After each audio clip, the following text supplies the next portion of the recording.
After 36 people were killed in a train crash in Greece, the country's transport minister, Kostas Kermanlis, resigned, saying it was impossible to continue in office after such a tragic event.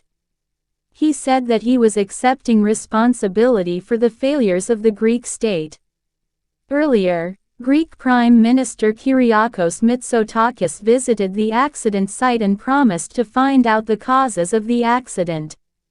The local station master is charged with murder.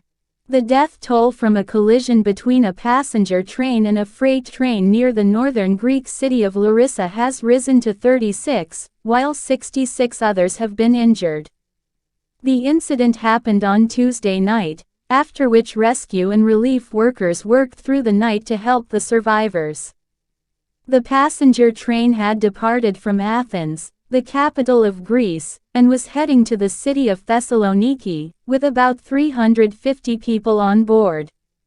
The fire service reported that around 40 ambulances were at the scene, with paramedics attending to the injured.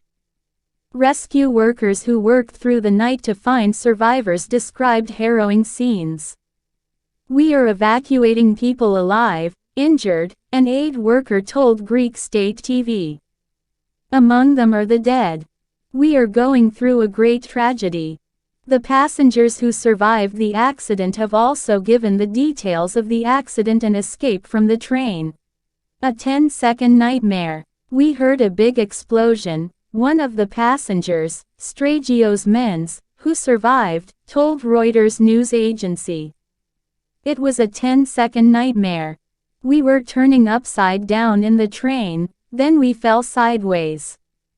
Then there was chaos. The cable caught fire. The fire started immediately. When we were reversing in the vehicle, we were also burning. The fire was on both sides. There was chaos for 10-15 seconds. There was fire, there were wires hanging, windows were broken, people were screaming, people were trapped," he added. "From where we jumped to get out of the train was 2 meters high and there was broken iron debris below, but what could we do? I've never seen anything like this in my entire life," an exhausted rescue worker told AFP news agency. "It's sad. 5 hours later we are still getting dead bodies. The clash was very powerful. It is still unclear what caused the accident, but we do know that a passenger train carrying about 350 passengers collided with a freight train." Speaking on state television, the governor of the Thessaly region said the clash was very powerful. He said that the front part of the train was broken. "We are bringing special equipment to remove the debris and lift the rail boxes. It was once one of the busiest railway stations in the world and stood tall on the border between France and Spain, but then it fell into disrepair." But Chris Bachmann points out that it is being breathed into new life. When the station was built at Canfranc, no expense was spared. It was designed to be large and modern to fulfill the architect's dreams.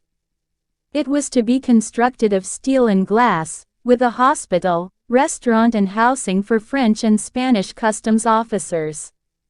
At that time it was called the Titanic of Mountains. An idea of its grandeur is that it had 365 windows, 100 doors and a platform 200 meters long for each day of the year.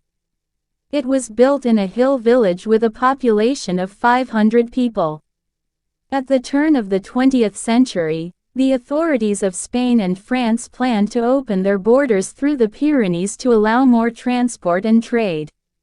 It was a large and ambitious project that involved building dozens of bridges and tunnels between mountains. There was a time when the work had to be stopped as French workers were sent to fight in World War I and were replaced by Spanish ones.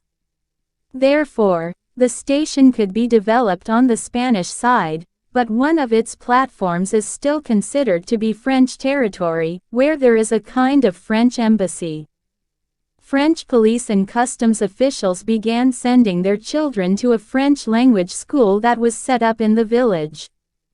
But when it was inaugurated in 1928 by French President Gaston Doumergue and King Alfonso XIII of Spain, its flaws became immediately apparent. The width of the train tracks on both sides was different, so passengers had to change trains there, due to which the transportation of goods was also slow. The Depression of 1929 also took its toll, and by the early 1930s only 50 passengers a day traveled through this second-largest station in Europe. After that, things got worse. During the Spanish Civil War, the tunnels on the Spanish side were closed so that Republican rebels could not smuggle weapons. However, when the route reopened during World War II, thousands of Jews and Allied soldiers took the route to escape to Spain. The mayor of Canfranc is Fernando Sanchez, whose father was a customs officer at the station. He said it had become a spy base for the Allies, but the Germans used the route to transport stolen gold from Europe. After the war, France lost interest in it and it was allowed to languish. France has abandoned the rail line since a train derailment in 1970.